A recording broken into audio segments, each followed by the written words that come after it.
자, 이번 시간 교재 우리 처음 이제 361페이지의 조경 식재 부분인데, 자, 식재 같은 경우는 수목도감에서 한 거의 10문제 나온다고 생각을 하시고 그 문제랑 같이 연결시켜서 또 이 본 교재가 문제가 나온다라는 거서 두 가지가 같이 이루어져야 돼서 앞에서 우리가 수목도감을 공부해가지고 학명뿐만 아니라 이런 것들. 근데 물론 이 교재 내용에서는 수목명이 나와도 일반명으로 말씀을 드릴 거예요. 일반명으로 말씀드리되 여러분들은 학명으로도 알아두셔야 되겠다는 거서 연결이 돼야 돼요. 자, 그래서 이제 교재 361페이지 보시면 큰 1번 보니까 조경수목의 구비 조건에 대해서 나와 있는데 1번부터 5번까지 좀 묶을게요. 그래서 첫 번째 보니까 실용적. 그 다음에 옆에 보시면 형태미. 자, 조경이라는 건 미를 추구한다고 말씀드렸어요. 그렇기 때문에 아름답지 않으면 조경수목으로 사용할 수 없다라는 거서 형태미도 있어야 되겠고, 실용적이라는 건 무슨가 어떠한 우리가 쓸만한 가치를 얘기를 하는 거겠죠. 오른쪽에 관상 가치가 높을 것. 눈으로 보기 위해서 아름다워야 되겠다라는. 그 다음에 2번 보시면 불리한 환경이나 병충에 대한 저항력과 적응성이 강할 것. 그래서 불리한 환경이나 아니면 환경에 대해서 다른 병충해나 이런 데 저항력이 강해야 되는데, 이것 때문에 여러분들이 수목도감 할 때 뭐 내염성이 강하다, 내건성이 강하다, 내한성이 강하다 이런 것들 다 배운 거예요. 자, 이 얘기는 다시 얘기하면 동그라미 4번에 오른쪽 보면 관리가 용이할 것. 자, 관리라는 거는 우리가 여러분들은 나중에 조경 관리라는 과목이 한 과목이 있지만 관리는 끊임없이 돈이 들어가요. 그런데 이런 것들, 병충해나 불리한 환경에 모든 게 다 적응한다면 관리가 좀 덜 이루어져도 되기 때문에 관리가 용이할 것이라는 거고, 이제 밑바탕에 깔고 있는 건 모든 수목은 다 관리가 용이한 게 기본이에요. 관리가 용이한 게 가장 기본인 거예요. 모든 수목의 조건들에는. 자, 그 다음에 세 번째, 이식의 용이. 옮겨 심는 것도 잘 돼야 되겠고, 그걸 같이 얘기하면 오른쪽에 활착이 잘 되는 것. 활착이라는 건 뿌리가 퍼지는 얘기하는데 활착도 잘 됐으면 좋겠고, 그 다음에 네 번째, 번식재배. 번식재배가 많이 되고, 그 다음 줄 보시면 구입이 용이할 것.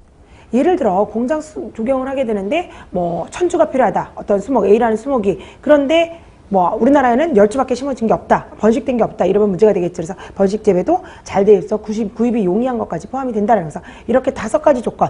물론 제가 나눠서 줄이 몇 가지가 이렇게 줄이 좀 나눠서 줄이 쳐져 있지만 여러 가지 조건, 이런 다 크게 보면 5가지 조건 다 알아두셔야 되겠고요. 자, 2번.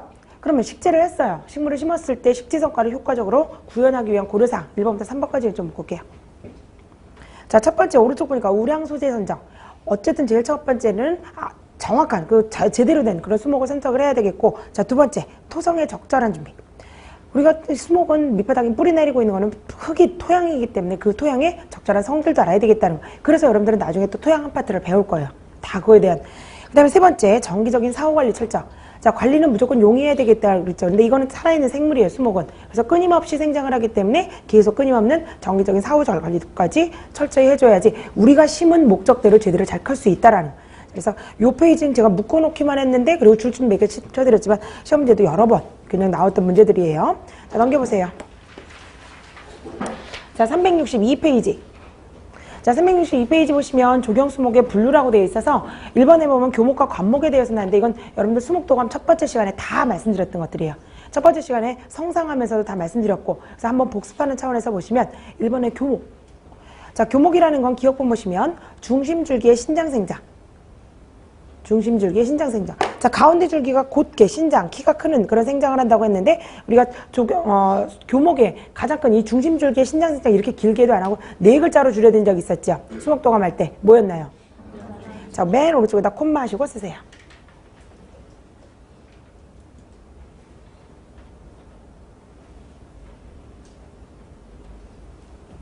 자, 그 다음에 이제 니은번 교목의 그럼 기능을 볼게요. A부터 E까지 왼쪽 묶으세요. 자, 교목이라는 거는 녹음수 역할을 해요. 여러분들 녹음수가 뭐죠? 뭘 만드는 거예요? 그늘을 만드는 거죠. 그래서 그늘도 만들어주고, 그 다음에 B번 경관의 프레임도 형성을 해준다는 거. 전체적인 틀도 만들어주고요. 구조물의 강한 중량감을 감소. 어떤 무거운 물체가 있었으니까 무겁다라는 것보다 크거나 이런 것도 감소될 수 있다라는 그런 그 분위기를요. 자, 세 번째 차폐. 여러분들 차폐 다른 과목에서 배웠죠? 차폐가 뭔가요? 시야를 막아주는 건데, 시야를 무조건 막는 건 아니에요. 차폐의 개념은 보기 싫은 거를 막아주는 건지 보기 좋은 건 보여줘야 돼요. 그래서 보기 싫은 걸 가려주는 걸 우리가 차폐라고 부르고, 자, 경관물의 배경, 그래서 백그라운드 역할도 하고요. 경관에 규모감을 부여한다는 거. 그래서 스케일감도 보여줄 수 있고, 자, D번 오픈 스페이스의 공간감과 시각적 균형. 자, 오픈 스페이스라는 것도 다른 과목에서 여러 개 몇 페이지에 걸쳐서 오픈 스페이스 보셨겠지만 어쨌든 내 머리 위가 뻥 떨어져 있는 이런 공간에서 공간감과 시각적 균형을 줄 수 있는 것도 교목의 역할이고, 자, 그다음 2번 경과과 식재의 기본 골격. 그래서 이게 큰 아웃라인을 결정하게끔 되는 요인이 교목이라는 것을 이것도 좀 봐두시고, 자, 그에 비해서 2번의 관목. 관목이라는 건 니은번에 보시면 여러 개의 줄기. 그래서 요거를 제가 수목독감 할 때는 줄기에 여러 개라는 표현을 써드렸죠. 그래서 여러 개의 줄기가 있는 거고, 자, 그거의 특징은 미음번. 시야를 방해하지 않으면서 공간을 분할하고 한정. 시야를 방해하지 않으면서 공간 분할을 한정. 자, 관목이라는 거는 키가 워낙 수고가 낮기 때문에 얘가 뛰어넘을 수도 있어요. 마음만 먹으면. 그러나 눈은 띄어져 있죠. 그래서 공간을, 그러나 물리적으로 이쪽과 이쪽 공간을 나눌 수 있는, 그래서 공간 분할하거나 한정한다라는 거. 자, 그 다음에 이제 비읍번 줄치지 마세요. 그냥 눈으로 보세요. 거기 관목의 기능인데 이거 다 필요 없고 여러분들 교목의 기능만 제가 강조를 해드렸어요. 자, 그 다음에 이제 세 번째 만경목. 자, 만경목이라는 거는 덩구식물인데 우리가 덩구식물 중에서도 목본을 얘기한다 그랬었죠. 자, 만경목은 어디에 포함할 수도 있다고 했나요? 만경목은 어디에 포함될 수도 있다고 말씀드렸어요. 수목도감 할 때. 교목이요, 관목이요. 누가 낙엽을 얘기해요? 상독자리도 있는데. 자, 그래서 교목이에요, 관목이에요?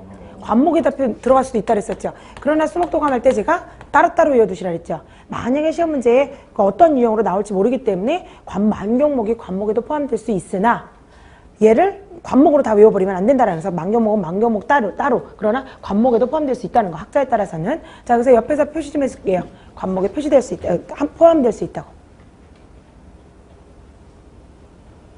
자, 그래서 교목, 관목, 그 다음에 만경목까지 알아봤는데, 자, 원래는 여기 페이지에다 적어드리면 안 되지만, 지금 수고의 높이대로, 수고대로, 교목, 관목, 그 다음에 만경목이 나왔죠. 그래서 하나만 더 써드릴게요. 동그라미 4번. 지피식물.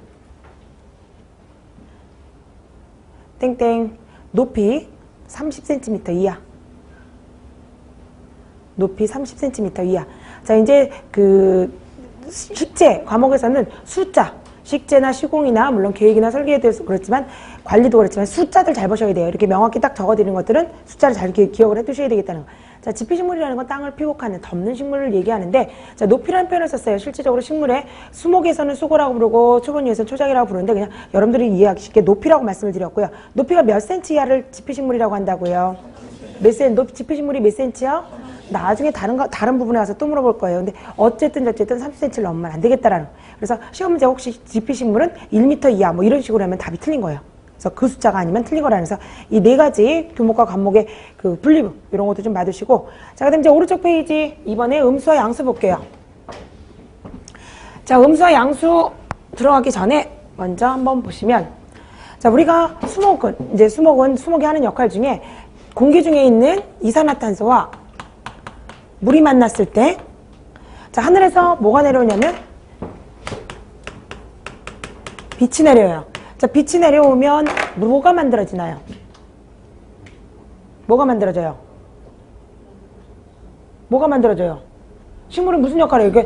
공기 중에 이산화탄소와 물이 만나서 한꺼번에 합쳐서 빛을 만나면 뭐가 만들어져요? 광합성이 만들어져요? 광합성은 작용 이름이 광합성 작용이에요. 무슨 산물을 얘기하면 뭘 만들어주나? 자, 우리가 일반적으로 식물 나무 많이 심으면 대기가 좋아진다 그러죠. 뭐가 많이 나온다고? 산소가 많이 나온다고 그러죠. 자, 그 다음에 얘가 먹고 살 수 있는 포도당을 포함한 여러 가지 탄수화물이 만들어져요. 그래서 이 탄수화물이라는 건 지가 몸속에 돌아다닐 수 있어. 지가 생명 유지를 할 수 있는 그런 정도인 거고, 그 다음에 산소라는 건 이산화탄소 나와서 이제 산소가 만들어진다는 거. 자, 이거를 무슨 작용이라고 불러요? 무슨 작용? 자, 무조건 우리 예전에는 학교 갈 때는 광합성 작용, 그러면 CO2와 이산화탄소와 물이 만나서, 그 다음에 산소와 포도당이 만들어지는 게 이게 광합성이다 그랬는데, 이게 말이 어려운 게 아니라 꼭 뭐가 있어야 돼요? 빛. 그래서 빛으로 합성이 된 거예요. 빛이 있을 때 합성이 돼서 광합성 작용인데, 그럼 낮인가요? 밤인가요? 낮에 일어나죠. 자, 그에 반대로 밤에는 무슨 일이 일어났냐?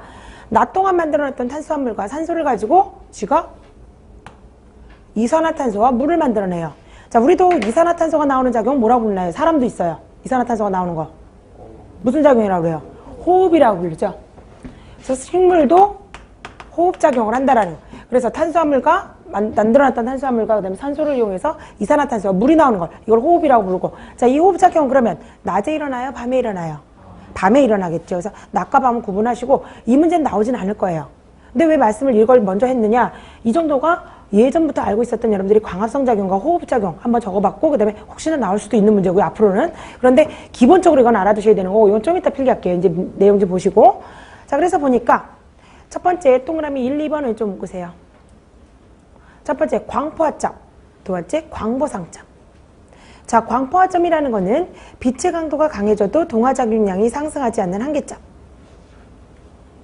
빛의 강도가 강해져도 동화작용량이 상승하지 않는 한계점. 자, 우리가 좀 전에 봤는데 빛이 많이 쪼여지게 되면 무슨 작용이 활발하게 일어나나요? 무슨 작용? 무슨 작용? 광합성 작용이 일어나죠. 자, 그런데 여기 보니까 빛의 강도가 강해지면 우리가 알고 있는 거는 무슨 작용이 활발하게 일어난다고요? 광합성. 근데 여기 무슨 작용이라고 돼 있어요? 무슨 작용? 자, 동화작용 밑에다 같은 말 넣어주면 놓으시고 광합성. 동화가 광합성이에요.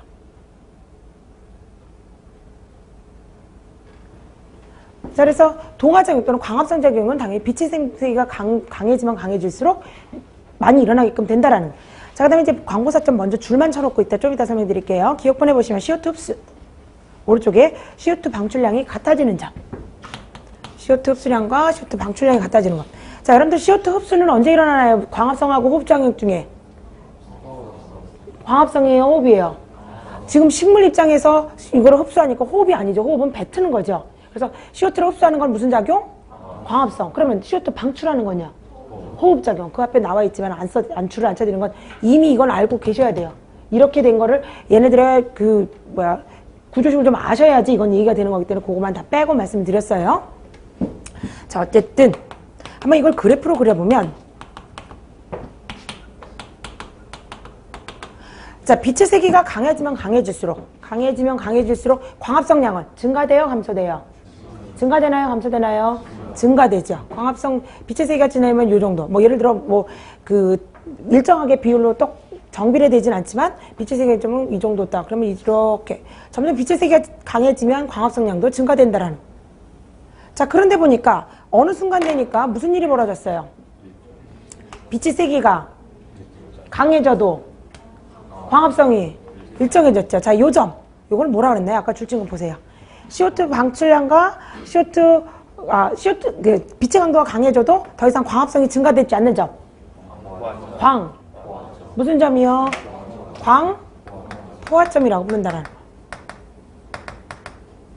자, 그래서 광포화점이라는 건 빛의 세기가 강해지면 강해질수록 광합성량이 증가될 것 같지만 오히려 딱 여기서 멈춰서 이제 거의 광합성량이 같은 게 되는 거. 그 점을 우리가 광포화점이라고 부르고요. 자, 그 다음에 광보상점이라는 건 CO2 방출량과 흡수량이 같아지는 점은 여기다 그래프에다 그릴 수는 없어요. 원래는 그래프에다 그릴 수 없는 건데 여러분들한테 그냥 편의를 저기에서 뭐 여기다 표시를 한번 해볼게요.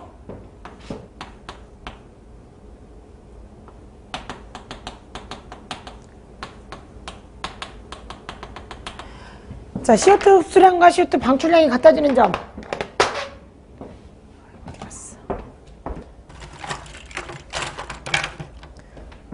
자, CO2 방출량하고 CO2 흡수량이 같아지는 점. 무슨 점이에요? 광 무슨 점? 보상점이라고 부른다는 거. 자, 이 광포화점이라는 광이 빵빵하게 낮췄어요. 포화됐어요. 그래서 광포화점. 여기는 CO2 방출량과 흡수량이 같아지는 점은 광보상점이라고 부른다는 거. 자, 그래프가 광보상점 시험 문제 잘 나오진 않고요. 광포화점이나 이런 게 나올 텐데 문제는 여기서 끝나는 게 아니에요. 자, 이제 A라는 그래프와 B라는 그래프가 있는데 요거를 얘기하기 전에 밑에 3번하고 4번은 좀 묶을게요.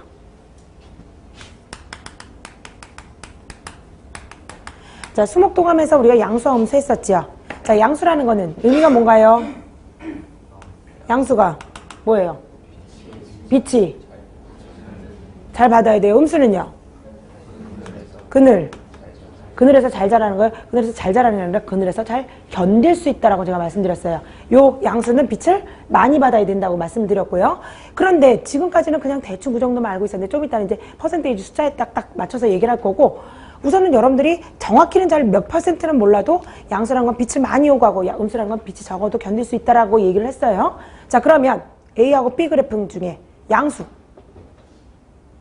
A 그래프냐 B 그래프냐. 양수가 어떤 그래프예요?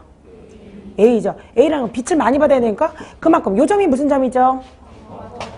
무슨 어떻게 된 얘기예요, 이건? 빛의 강도가 강해져도 더 이상 광선량이 증가되지 않는 점. 이게 무슨 점?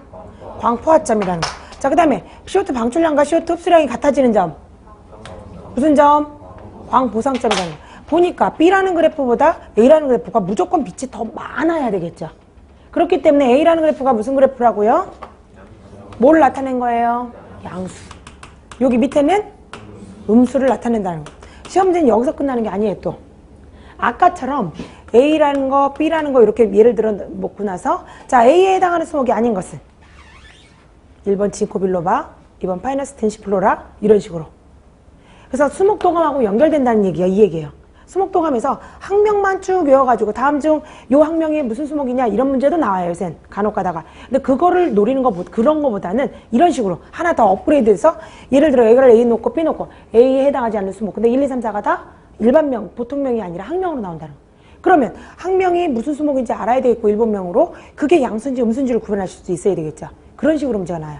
그래서 수목도감을 예전에 공부하셨던 거 이거는 양수, 이거는 음수, 이제 음수 뭐 음수 중에서도 강음수, 어떤 건 강양수 뭐 이런 거 다 말씀드렸던 게 이제 여기 와서 이렇게 합쳐져야 돼요. 이런 식으로. 이해되셨나요? 그래서 수목도감과 연결된다는 게 이런 스타일이라는. 자, 그래서 요거에 대한 요 그림 저기를 어디다 쓸 거냐면 요 공식 있죠. 화학교 같은 원소 쪽에는 라인 위에다 쓰실 거예요. 라인 위에다 쓸 거고 요 그래프는요. 음수와 양수라는 타이틀, 음수와 양수라는 2번, 큰 2번 음수와 양수 타이틀에 오른쪽에 공간 많이 남아있죠. 음수와 양수 오른쪽에다 쓰시는데 한 5cm 정도 높이 있으니까 그 정도에다 요 양수 옆에다가 필기를 하세요.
자, 이제 트셨으면 오른쪽에, 여러분들 오른쪽에 공간 남아있죠? 자, 오른쪽 부분에다가 표시만 하셔서, 이번엔 좀 그래프랑 좀 띄세요. 자, 표시하셔서 수목 생존 가능 조도. 수목 생존 가능 조도. 자, 주박에서 땡땡. 광보상점과, 자, 좁게 잡으신 분은 줄 바꾸세요. 광포화점 사이.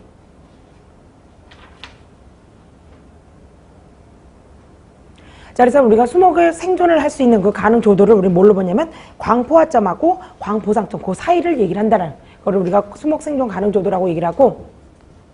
자, 그 다음에 이제 니은번. 니은번 한계점 오른쪽에 공간이 있죠. 니은번 찾으셨어요? 한계점. 자, 밑에 그 2번의 니은번 한계점 옆에다가 표시 하나 하셔서 조금 띄우세요. 좀 그래서 아마 폭이 여러분들 하시면 한 7cm 정도 나올 거거든요. 그래서 오른쪽으로 약간 붙여서 쓰세요. 자, 표시하셔서 광보상점 이하. 광보상점 이하. 땡땡. 신장장애. 키가 안 크고요. 콤마. 황화현상. 누렇게 변한다라는 거. 그래서 광보상점 이하가 되면 키가 크고 그 다음에 그 황화현상, 누렇게 변하는 현상. 그래서 광보상점과 광포화점 사이가 수목의 생존 가능 조도라고 얘기를 한다라는. 자, 그 다음에 이제 3번 쭉 내려오셔서 3번, 4번 보시면 자, 먼저 줄부터 칠게요. 양수. 기억니은 좀 묶으세요. 생장, 전수강량 70% 이상. 자, 고사 6.5%. 자, 그 다음에 음수 먼저 칠게요. 기억률은 좀 묶으세요. 생장 50%. 고사 5%. 자, 제가 한 줄인데도 보면 아까 전수강량도 한번 끊었죠. 그래서 요 단어만 나중에 숫자만 보시면 돼요. 전수강량도 지금 한 번만 설명드릴 거고 그냥 넘어가도 될 정도인데, 자, 양수라는 거는 보니까 거기 뭐가 있냐면 양수건 음수건 생장과 고사가 나와 있는데, 생장이라는 건 제대로 잘 크는 거, 고사는 죽어버리겠다라는 거. 자, 그런데 빛의 양이 양수 같은 경우는 햇빛이 얼마가 있어야지 제대로 크겠대요? 몇 프로요? 70%. 고사는요?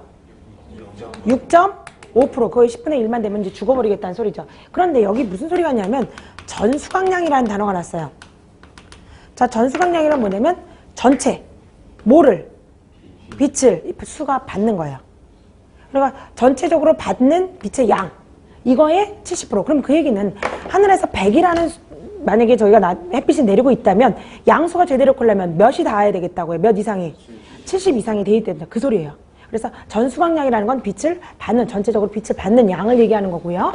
자, 그거에 몇 프로만 되면 죽어버린다는 거예요. 6.5%. 우리는 빛이 아예 없다라고 생각하지 않는데 6.5%만 있어도 얘는 죽어버리겠다는 6.5% 이하면. 자, 그에 비해서 음수. 음수는 생장하는데 몇 프로가 필요하냐면 50%. 그래서 우리가 그늘에서 잘 자란다는 얘기가 저희가 결코 하지 마시라는 얘기가 그늘에서도 견딜 수 있는 거지. 얘도 햇빛 요구해요. 몇 프로나? 50%나 요구한다는 거. 그거야 또 10분의 1로 몇 프로면 죽어버리겠다고요. 5%면 음수도 죽어버리겠다는 거. 그래서 퍼센테이지 잘 보시고요. 자, 그 다음에 문제는 복병은 각각 디귿번에 있어요. 디귿번 수목에 일반명으로 되어 있죠. 이게 다 여러분들은 뭘로 하셔야 된다고요? 뭘로요? 학명으로. 그래서 이제 수목도감 다 공부하셨으니까, 여러분들은 미리 제일 처음에 저랑 같이 하셨으니까 이미 수목도감 완결되셨을 거고 이게 연결이 가능할 거라는 거. 그래서 양수수목들, 음수수목들 다 알아두셔야 되겠고, 저는 일반명으로 말씀드리지만 여러분들은 학명으로도 생각을 하셔야 되겠다라는 거. 학명을 보고 읽으셔야 되겠고요.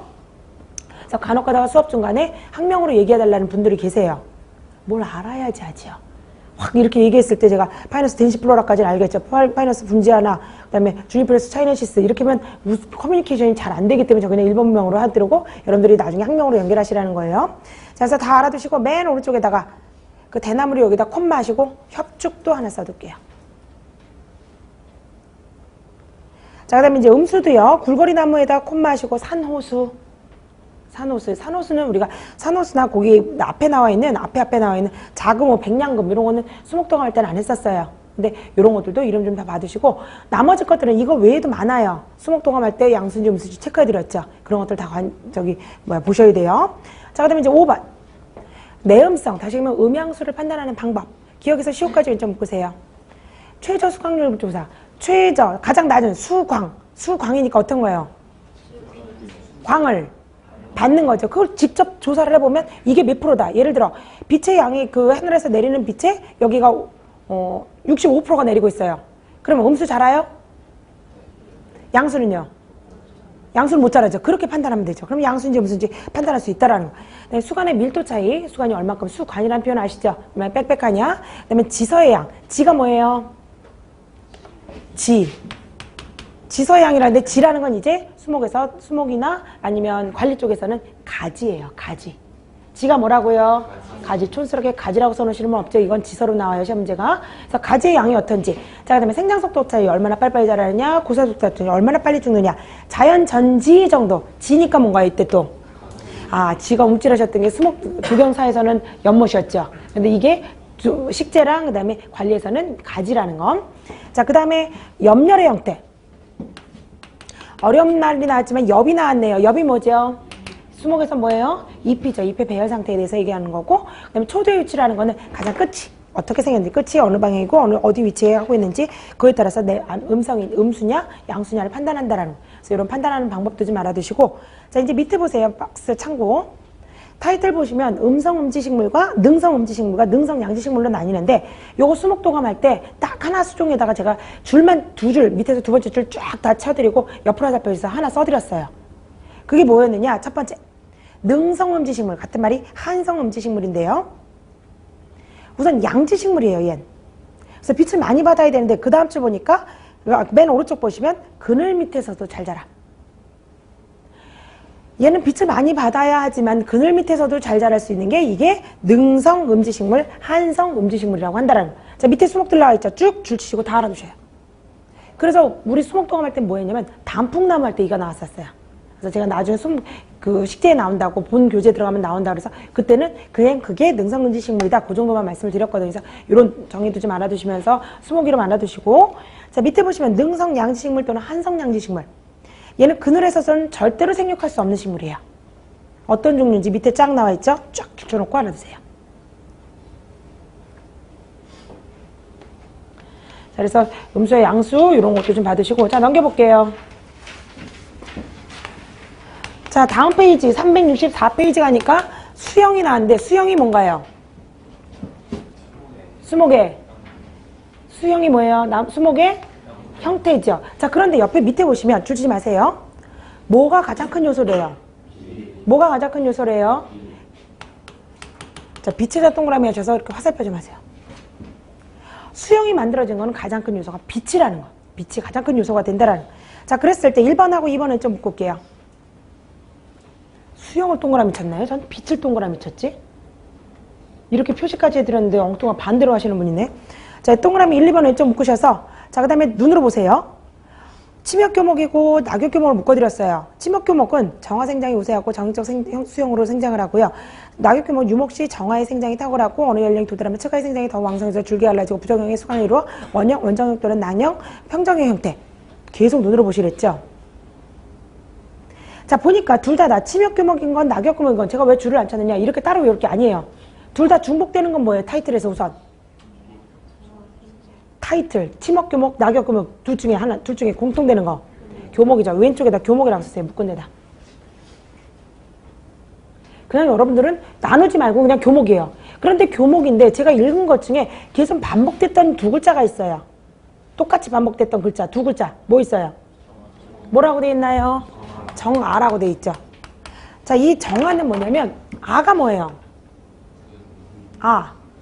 우리가 동아도 한번 나온 적 있었는데 곰솔할 때 아가 눈이죠. 자, 우리가 산 꼭대기를 뭐라 부르나요? 정상이라 그러죠. 그럼 이건 어디 있는 거예요? 맨 위에 있는 눈이라는 소리죠. 맨 끝에 있는 눈을 정아라고 불러요. 그래서 정아가 뭐라고 해요? 맨 끝에 있는 눈이에요. 그게 우세를 해요. 그러니까 맨 끝에 있는 눈이 우세를 한다는 건 세력이 강하니까 위로 올라가겠죠. 자, 교목이에요? 관목이에요? 교목인가요? 관목인가요? 침목교목, 낙엽교목 따로 필요 없고 교목은 무조건 이 맨 끝는 정화가 우세하다라는 거. 자, 그래서 이걸 뭐라고 부르냐? 여러분들 교목 밑에 쓴 데 있죠? 자, 교목이라고 쓴 데 밑에다 줄 바꿔서 5글자 쓸 거예요. 그러니까 약간 왼쪽으로 가셔야 될 거예요. 정화우세성. 정화우세성. 자, 그 다음에 또 필기를 할 건데 어디다 할 거냐? 지금 정화우세성 밑에 그 왼쪽 공간에 많지요? 권이 많지요? 정화우세성에서 조금 띄세요. 높이를 한 2cm 정도만 뛸까요? 자, 표시하셔서 정화우세. 자, 줄 바꿀게요. 측아. 발달 억제. 자, 줄 바꾸세요. 호르몬.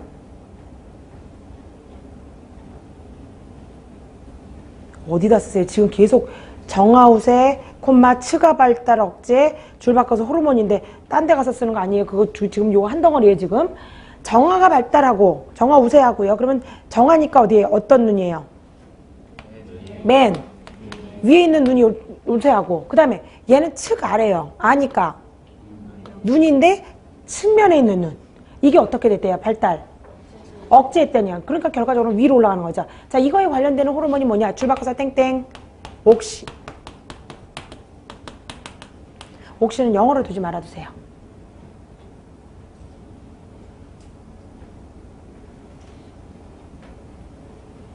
그래서 정화가 발달하게 해주고 측아 옆에 눈은 발달하지 못하게끔 해주는 그런 호르몬이 옥신 호르몬이 여기에 적용된다라는 거. 이런 것도 좀 봐두시고. 자, 그에 비해서 3번은 이제 관목. 관목은 측아 생장 우세. 줄칠게요. 측아 생장 우세. 측아니까 뭐라고요? 측아가? 측면에 있는 눈. 그래서 옆에 있는 눈을 걔가 우세하니까 옆으로 번지는 거예요. 관목은. 자, 그 다음에 이제 여기까지 이제 교목과 관목에 대해서 이제 수형과 관련된 얘기인 거고. 자, 이제 하나하나 수목을 보시면 4번. 하수형, 능수형, 수양형. 자, 하수형, 능수형, 수양형. 자, 이거 어떻게 생겼나요? 이거 한번 했었는데 수목도감 할 때. 허공에다 그리세요. 허공에다 그려보세요. 자, 그래서 우리 하수형, 능수형은 이런 형태로 생겼죠. 자, 왼쪽에다 그림 그려놓을게요.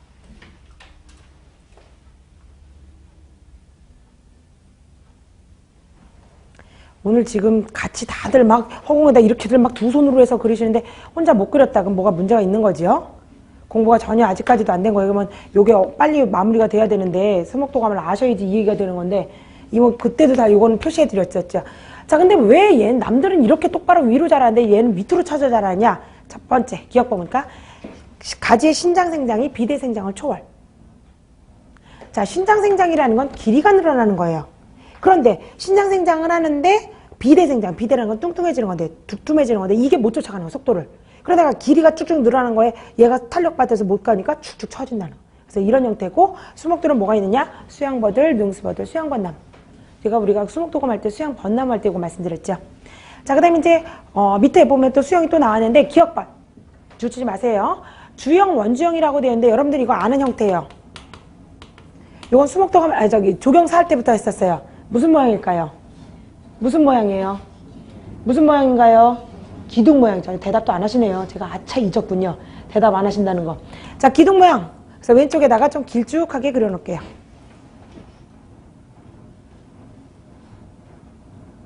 자, 니은번 보시면 원추형 나와 있죠? 자, 원추형 같은 말 기억나시나요? 왼쪽에다가 같은 말 눈에 놓으시고 쓰세요.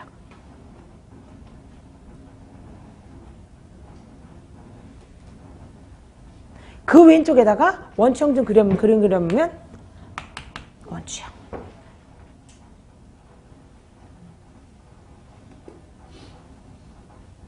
자, 그 다음에 이제 디귿번. 원추형에 요거 하나만 써둘게요. 칠엽수 옆에다 콤 마시고 삼나무. 자, 그 다음에 디귿번. 원정형은 말 그대로 원정형은 거의 동그란 형태예요. 자, 그 다음에 이제 네 번째. 평정형이라는 건요, 이제 평정형은 말 그대로 평평한 거. 왼쪽에다가 붙여서 그리세요. 리을번에다 붙여서 그리세요.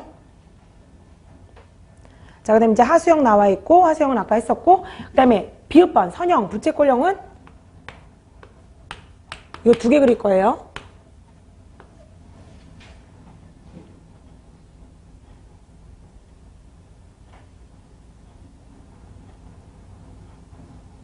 자, 그런 형태라는 거죠. 이거는 수목도감 하시면서 제가 분명히 왼쪽에 맨 위에 회색 부분 공부 같이 하시라 했어요. 그걸 보셨으면 다 이게 여기 다 연결이 될 거라는 거. 그래서 수목들 다 알아두셔야 되는데, 자, 리을번 다시 가시면 느티나무가 있어요. 평정형에. 지금 일반 사람 일반적으로는 느티나무를 평정형이라고도 보는데 시험 문제가 요 평정형으로 안 나오고 또 다르게 한번 나온 적이 있었거든요. 자, 그래서 리을번 왼쪽에다가 이번에는 왼쪽으로 붙이셔야 돼요. 책에 왼쪽으로 붙여서 느티나무.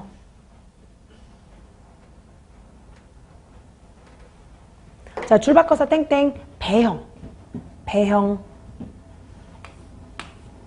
자, 우리가 배형이라면 바다에 떠있는 이 배를 생각하기 쉬운데 그게 아니라 잔 부딪히는 걸 뭐라고 부르죠? 건배 그랬죠. 그래서 잔 형태란 소리예요. 그래서 와인잔 형태. 그래서 밑에다가 그릴게요. 배형 밑에다가.